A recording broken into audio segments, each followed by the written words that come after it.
almost there and there was still a little left. Then Lloyd looked with a smile at the bell that was pressed to his face, and he thanked them for the fact that they did it many times faster. Then Lloyd looked back at the crowd of workers and his knight, giving an order that as soon as they reached the coal seam, they should dismantle the shield and expand the space. He looked at his workers near the stone wall and said that this was a rather dangerous undertaking, so everyone needed to be extremely careful. Then he looked back at the hole in the wall, hearing a strange sound. He continued to look at this layer of earth, listening to various sounds. He stared at the layer of earth with the other workers and realized that the earth cover here was strong and should not collapse. Then he began to look forward with a close underground scan with a green light.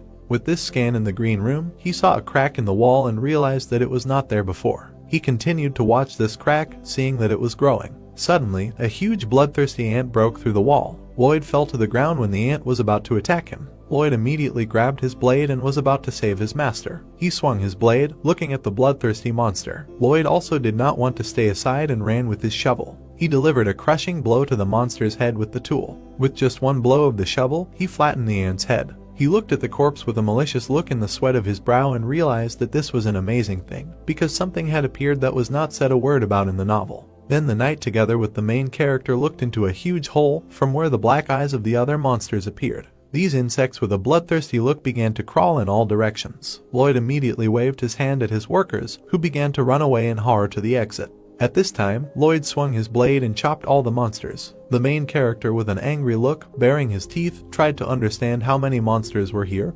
because if they got out, then they were finished. Xavier, out of breath, drew his blade, and Lloyd counted on him, but there was too little air here. At this time, the rest of the workers ran out of the mine, and he realized that it could not be destroyed without explosives, but even if the structure fell, there was a chance that the monsters would crawl out and tried to figure out what to do. At this time, Xavier slapped his master's